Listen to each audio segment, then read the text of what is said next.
പുതിയൊരു വീഡിയോയിലേക്ക് എല്ലാവർക്കും സ്വാഗതം. അപ്പോൾ ഇന്നത്തെ വീഡിയോ എന്ന് വെച്ചാൽ ഈ ഫ്രണ്ടിൽ കാണുന്ന ഈ ഒരു വെൻറ്റോ വൈറ്റ് കളറാണ്. ഹൈലൈൻ എന്ന് പറയുന്ന വേരിയൻ്റാണ്. അതായത് ഇതിന് തൊട്ട് മുകളിൽ വേറൊരു വേരിയൻ്റ് കൂടെ ഉണ്ട്, ഹൈലൈൻ പ്ലസ് എന്ന് പറയുന്ന ഒരു വേരിയൻറ്റ്.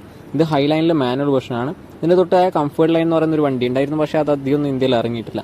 ഈ ഒരു വണ്ടി എന്ന് വെച്ചാൽ ഒരു ആക്സിഡൻറ്റോ വർക്കോ കാര്യങ്ങളൊന്നും ഇല്ലാതെ 2021 മോഡലാണ്. 2025 വരെ ഇതിന് വാറണ്ടി, കമ്പനി വാറണ്ടി ഉണ്ട്.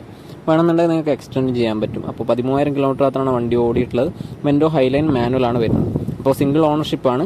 ആർക്കെങ്കിലും താല്പര്യം ഉണ്ടെങ്കിൽ ജസ്റ്റ് ഒന്ന് ഞാൻ ഡിസ്ക്രിപ്ഷനിൽ ഇതിൻ്റെ ഡീറ്റെയിൽസ് കൊടുക്കാം. ഞാൻ ജസ്റ്റ് വണ്ടിയുടെ ഇൻറ്റീരിയറും അതുപോലെ തന്നെ നിങ്ങൾക്ക് ഇതിൻ്റെ എന്താ പറയുക, എവിടെ സ്ക്രാച്ചസോ കാര്യങ്ങളൊന്നുമില്ല. വണ്ടി നീറ്റ്ലി യൂസ്ഡ് ആണ്. ഇത് അപ്പോൾ പലരും ചോദിക്കുന്നുണ്ടാവും, പലർക്കുള്ളൊരു കൺസേൺ എന്ന് വെച്ച് കഴിഞ്ഞാൽ എന്തുകൊണ്ടാണ് വണ്ടി വിൽക്കാൻ കാരണം, Volkswagen വണ്ടിക്ക് സർവീസ് കോസ്റ്റ് ആയതുകൊണ്ടോ കൂടുതലായതുകൊണ്ടോ. ഞാൻ ഇന്നലെ ഇട്ട വീഡിയോ ആണെങ്കിലും ഈ ഒരു വണ്ടി ആണെങ്കിലും കസ്റ്റമർ നമുക്ക് എക്സ്ചേഞ്ചിൽ വരുന്നൊരു വണ്ടികളാണ് ഇതൊക്കെ. അതുകൊണ്ട് തന്നെ കസ്റ്റമേഴ്സ് അധികം ചിലപ്പോൾ എന്താ പറയുക നല്ല റഫ് യൂസോ കാര്യങ്ങളൊന്നും ആയിരിക്കില്ല.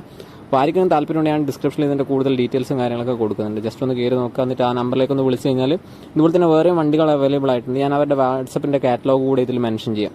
ഓക്കെ, ഇനി വണ്ടികൾ വരുമ്പോൾ അവരതിൽ അപ്ഡേറ്റ് ചെയ്യുന്നതായിരിക്കും. ഓക്കെ, എന്തായാലും നെക്സ്റ്റ് വീഡിയോസ് കാണാം.